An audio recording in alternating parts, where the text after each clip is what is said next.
La congregación cristiana, ¿quién la controla hoy?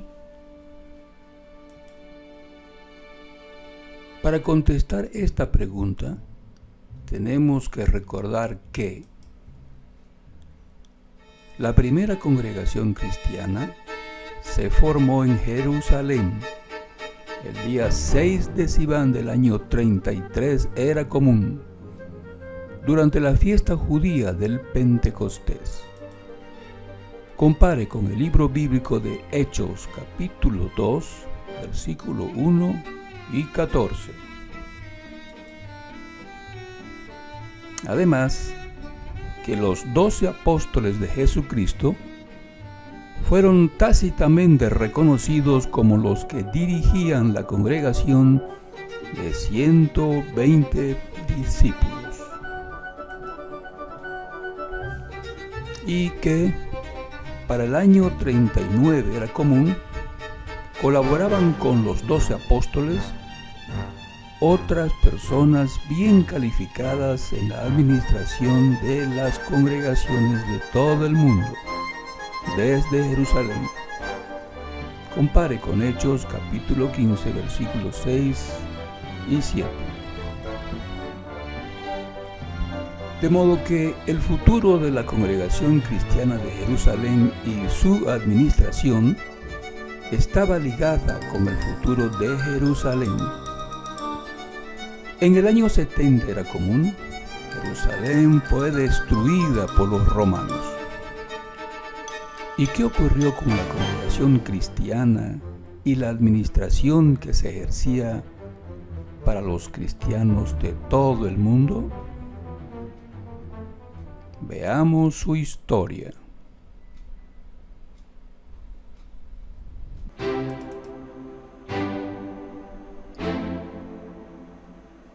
La congregación cristiana y el año 70 era común.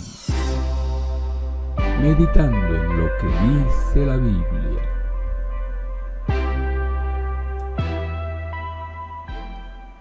Es el día 10 de Nisan del año 33 era común. Jesús está llegando a Jerusalén. Cuando llegó cerca de la ciudad y la vio, y oró por ella, diciendo: si tú misma hubieras percibido en este día las cosas que tienen que ver con la paz. Pero ya han sido escondidas de tus ojos, porque te llegarán días en los que tus enemigos levantarán a tu alrededor un cerco de estacas puntiagudas. Te rodearán y te asediarán por todos lados. A ti y a tus habitantes los derribarán al suelo y no dejarán en ti piedra sobre piedra, porque no percibiste el tiempo en que se te estaba inspeccionando.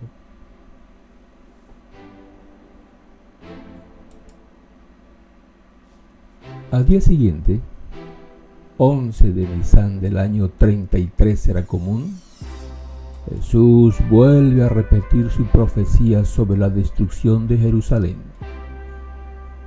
Leamos lo que está escrito en Lucas, capítulo 21, versículos 5 al 6. Más tarde, cuando algunos estaban hablando del templo, de cómo estaba adornado con piedras magníficas y cosas dedicadas a Dios, él dijo: vendrán días en que no va a quedar piedra sobre piedra de esto que ahora ven. Todo será demolido. 4 apóstoles se interesaron profundamente en lo que Jesús predijo, de modo que interrogaron a Jesús buscando más información.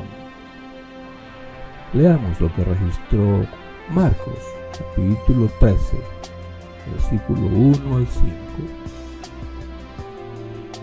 Cuando Jesús salía del templo ese día, uno de sus discípulos le dijo: Maestro, mira estos magníficos edificios. Observa las impresionantes piedras en los muros.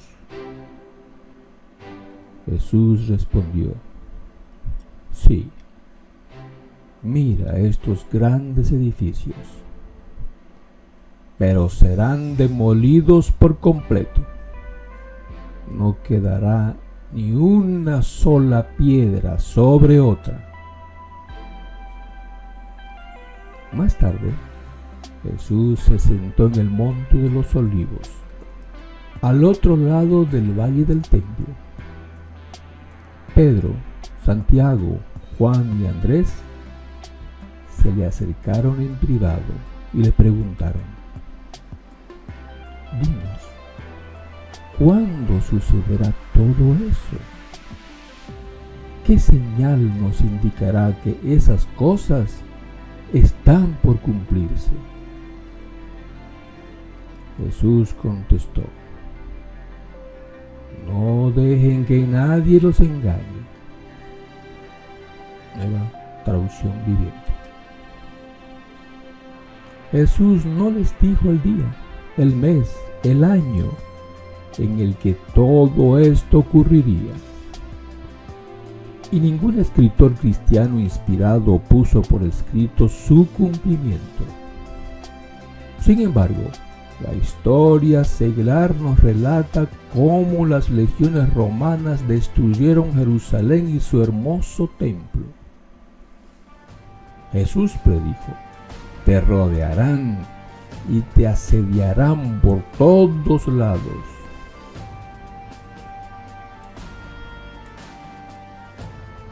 A ti y a tus habitantes los derribarán al suelo.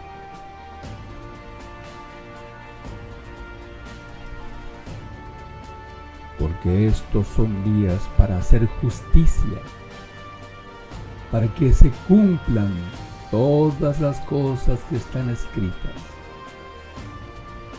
Ay de las mujeres que estén embarazadas o amamantando en esos días, porque habrá gran angustia en esta tierra y habrá ira contra este pueblo.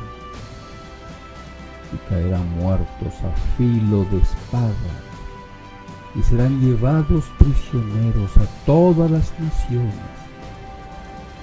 Y Jerusalén será pisoteada por las naciones hasta que se cumplan los tiempos señalados de las naciones.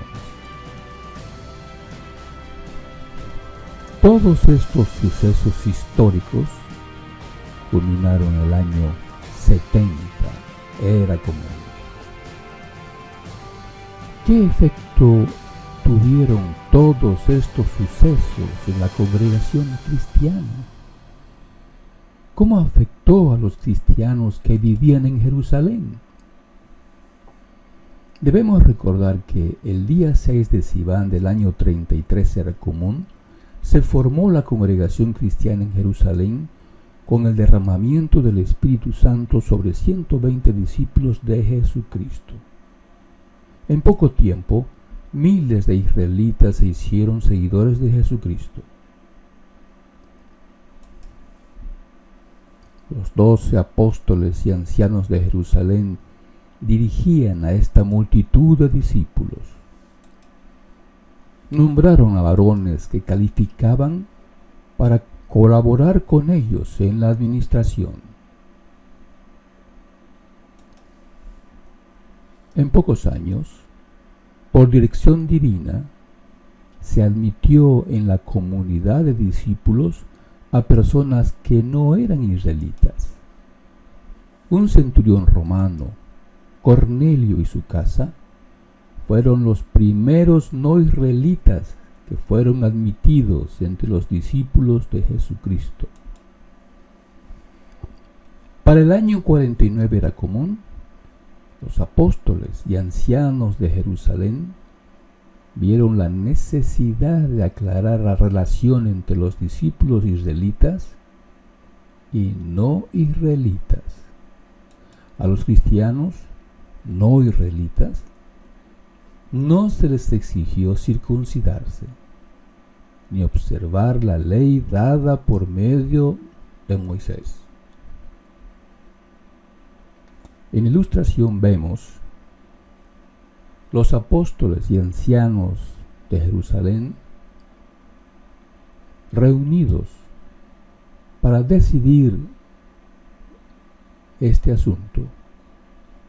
Si los cristianos no israelitas debían ser circuncidados y observar la ley de Moisés para ser considerados miembros de la congregación de cristianos. En esta reunión no se les exigió circuncidarse ni observar la ley dada por medio a Moisés a los israelitas. En el año 66 era común. Las legiones romanas dirigidas por el general Cestio Galo rodeó la ciudad de Jerusalén. Después de unos meses de asedio, se retiró. Los cristianos interpretaron que se estaba cumpliendo la advertencia del Señor Jesucristo. Él les había dicho que huyeran de la ciudad. Vamos a leer el registro en Lucas, capítulo 21, versículo 20 al 21. Jesús dijo: ahora bien, cuando vean a Jerusalén rodeada de ejércitos acampados, sepan entonces que se ha acercado su devastación. Entonces, los que estén en Judea, que huyan a las montañas. Los que estén en medio de Jerusalén, que se vayan de allí. Y los que estén en el campo, que no entren en ella. La historia seglar nos informa que los cristianos obedecieron y huyeron de la ciudad de Jerusalén, incluyendo los apóstoles y ancianos que dirigían a las congregaciones de todo el mundo. Los apóstoles y ancianos que dirigían las congregaciones de los cristianos de todo el mundo huyeron de Jerusalén y nunca más se volvieron a juntar.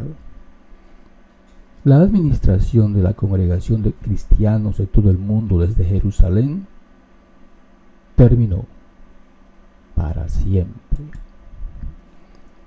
En el año 70 era común.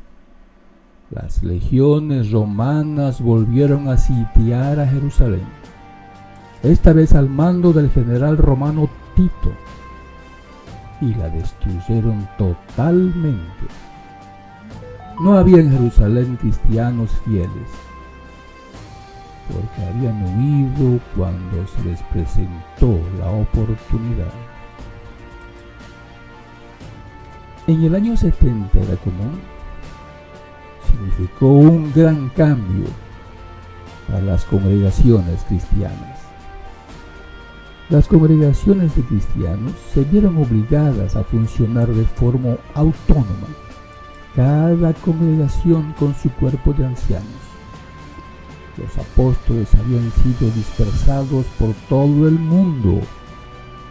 La administración desde Jerusalén terminó. Aquí en la ilustración vemos una congregación de cristianos en sus reuniones. Eran congregaciones autónomas. Ya no había un cuerpo de ancianos con los apóstoles para dirigirlos. La destrucción de Jerusalén, el templo de Jehová y los registros genealógicos de los israelitas influyó profundamente en todos los cristianos.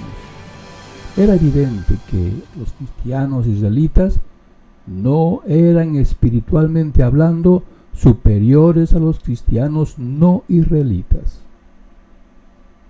Todos eran una comunidad de hermanos a los ojos de Dios. Todos eran hijos de Dios, herederos de Dios. Ya no significaba nada ser israelita o no israelita, esclavo o libre, circuncidado o no circuncidado, hombre o mujer.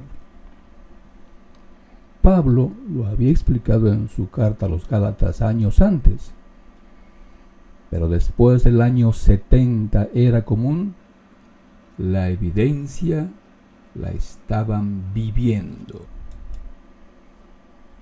Todo lo que apreciaba el pueblo, los israelitas, los judíos, había sido destruido. Pablo escribió a los Gálatas, en Gálatas capítulo 3, versículo 26 al 29. Leamos. De hecho, todos ustedes son hijos de Dios por su fe en Cristo Jesús. Porque todos ustedes que fueron bautizados en Cristo, se han vestido de Cristo. No hay ni judío ni griego, no hay ni esclavo ni hombre libre, no hay ni hombre ni mujer, porque todos ustedes son uno en unión con Cristo Jesús. Además, si le pertenecen a Cristo, entonces son descendencia de Abraham, herederos según la promesa. En el capítulo 5 y versículo 6 complementó: porque al estar en unión con Cristo Jesús, ni la circuncisión ni la incircuncisión sirven de nada. Lo que sí sirve es la fe que actúa por medio del amor. Pero Pablo escribió también a los corintios y a los colosenses. Leamos lo que le escribió en su primera carta a los Corintios, capítulo 7, versículo 18 al 20. Leamos. ¿Fue llamado algún hombre cuando yo estaba circuncidado? Que no se haga incircunciso. ¿Fue llamado algún hombre sin estar circuncidado? Que no se circuncide. Ni la circuncisión ni la incircuncisión son importantes. Lo que importa es obedecer los mandamientos de Dios. Que cada uno permanezca en la condición en que fue llamado. Ahora leamos lo que escribió a los Colosenses, capítulo 3, versículos 10 al 11. Vístanse con la nueva personalidad que por medio del conocimiento exacto se va renovando según la imagen del que la creó, y en la que no hay ni griego ni judío, ni circuncisión ni incircuncisión, ni extranjero, ni escita, ni esclavo, ni hombre libre, sino que Cristo es todas las cosas y está en todos. El apóstol Pablo escribió también a los cristianos de Éfeso. Vamos a leer lo que le escribió en su carta, capítulo 2, versículo 17 al 22. Él vino y les anunció las buenas noticias de paz a ustedes, los que estaban lejos, y paz a los que estaban cerca. Porque mediante él ambos pueblos podemos acceder libremente al Padre por medio de un solo Espíritu. Así que ustedes ya no son extraños ni extranjeros, sino que son ciudadanos junto con los santos y son miembros de la familia de Dios, y han sido edificados sobre el fundamento de los apóstoles y profetas. Y Cristo Jesús es la piedra angular de fundamento.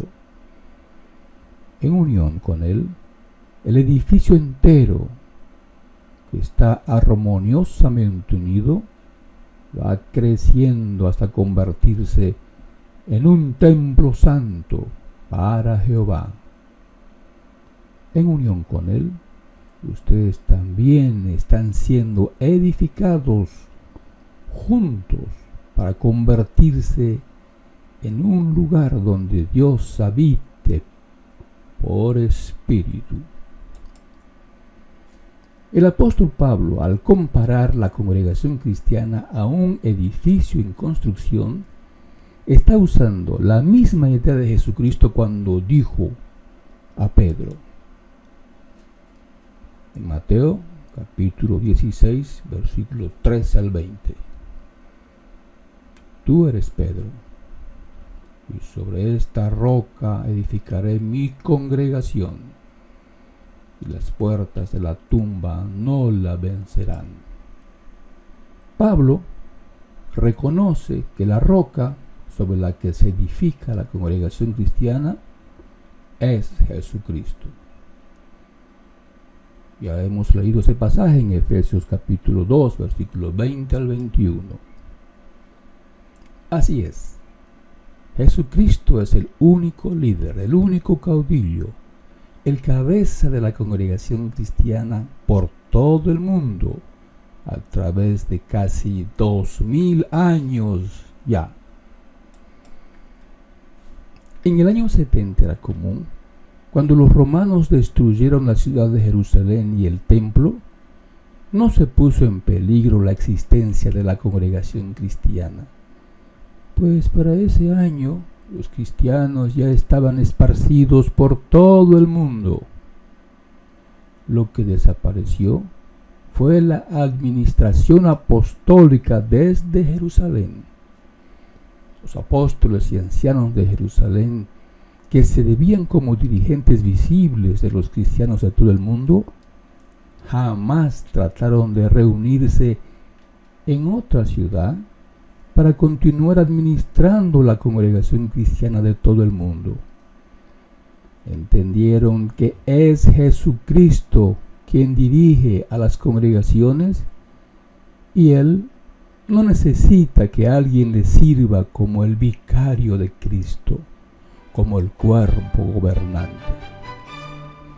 Si una persona llega a ser discípulo de Jesucristo, es porque Dios, el Padre Jehová, lo dirige y lo entrega a su amado Hijo Jesucristo.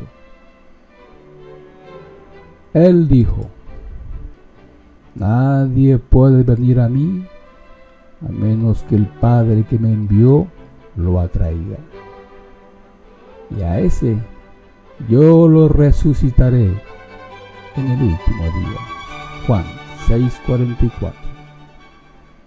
Jesucristo nunca ha dejado su puesto de cabeza en la congregación cristiana en manos de un hombre o un grupo de hombres. Al terminar el primer siglo, Jesucristo manda cartas a 7 congregaciones cristianas de Asia. El apóstol Juan le sirve como secretario. Jesucristo le dicta a Juan.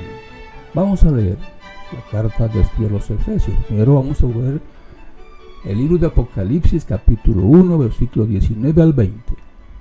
Dice: escribe las cosas que viste, las cosas que están sucediendo ahora y las cosas que sucederán después de estas.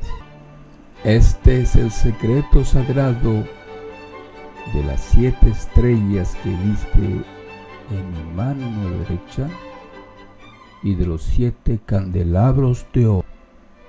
Las 7 estrellas representan a los ángeles de las 7 congregaciones y los 7 candelabros representan a las 7 congregaciones. El capítulo 2 y versículo 1 continúa diciendo: escríbele al ángel de la congregación de Éfeso: esto es lo que dice el que tiene las 7 estrellas en su mano derecha y camina entre los 7 candelabros de oro. Es obvio que Jesucristo dirige sus congregaciones. No necesita que un hombre o un grupo de hombres haga su trabajo. Jesucristo vive. Hemos llegado al siglo XXI y vemos organizaciones que se dicen cristianas, controladas por un hombre o un grupo de hombres. Se aferran a dogmas inventados hace siglos y que obviamente están equivocados. Se dan nombres que los separan de forma irreconciliable unas de otras. La situación es semejante a lo que ocurrió en la congregación de Corinto en el primer siglo. Pablo les escribió. Vamos a buscar la primera carta de Pablo a los Corintios, capítulo 1, versículo 12 al 13. Escribió: digo esto, porque ustedes andan diciendo cada cual una cosa. Yo soy de Pablo, yo soy de Apolos, pues yo de Cefas, y yo de Cristo. ¿Está dividido el Cristo? Pablo no fue ejecutado en el madero por ustedes, ¿verdad? ¿O acaso fueron ustedes bautizados en el nombre de Pablo? Desde el año 70 era común. Personas sedientas de gloria y poder se han metido en la congregación cristiana y han enseñado doctrinas que se han inventado. Enseñan que han heredado el puesto de los apóstoles de Jesucristo.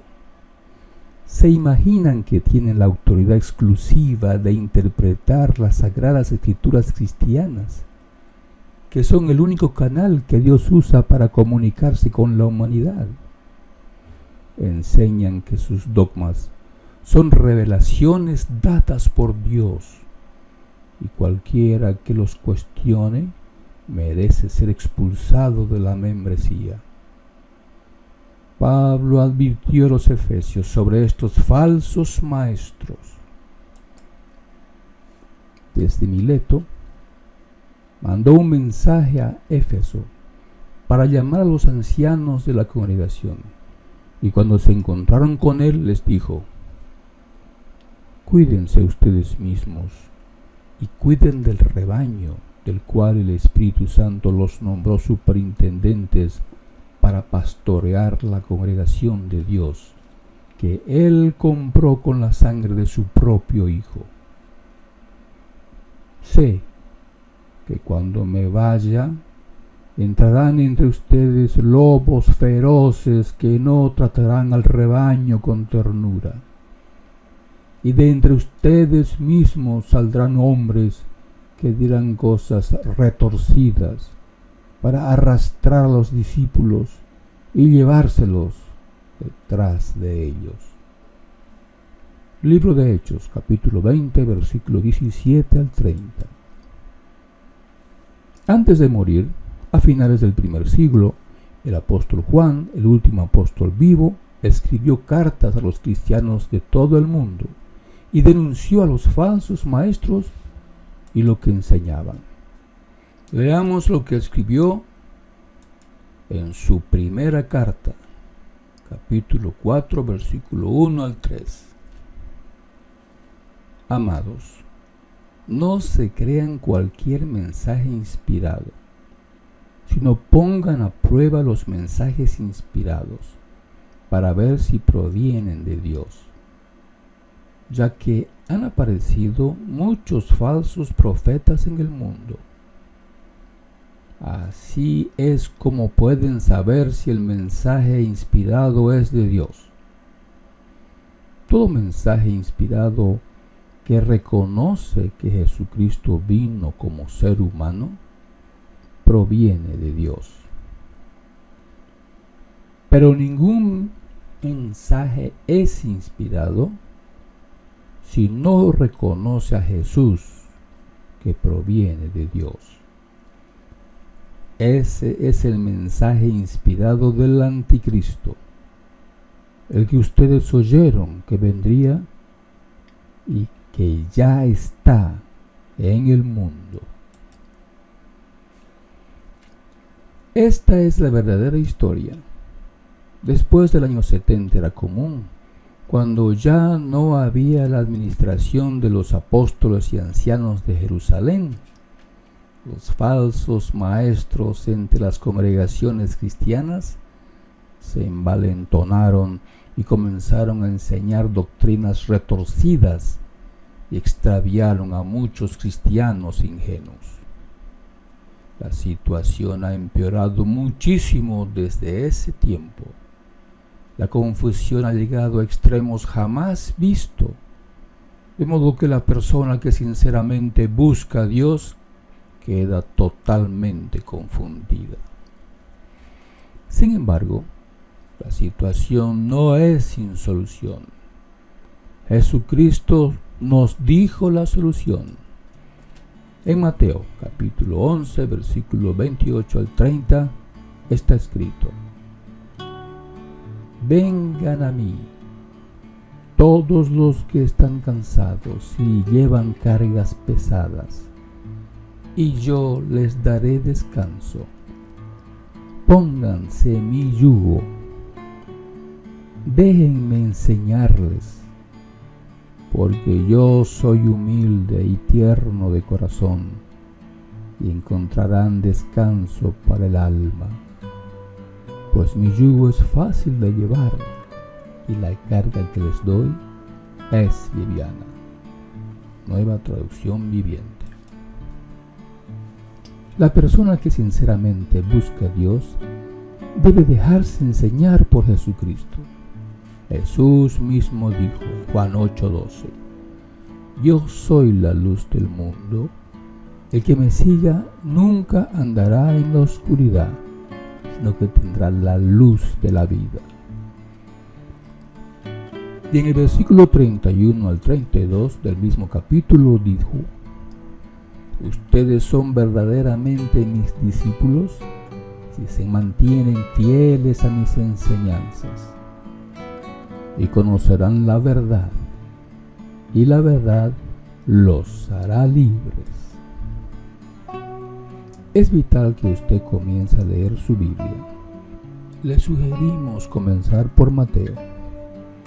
Si le surgen preguntas, anótelas en algún cuaderno.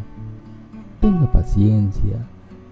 Las respuestas vendrán a medida que usted siga leyendo. Dios, su amado Hijo Jesucristo y el Espíritu Santo le ayudarán a llegar a toda la verdad. Cristianos SC, suscríbase a este canal. Comparta este video con su familia, sus parientes, sus amigos y con cualquier persona que desee saber lo que realmente enseña la Biblia. Si deseas ser miembro de este grupo de cristianos, te dejamos la dirección en la descripción del video.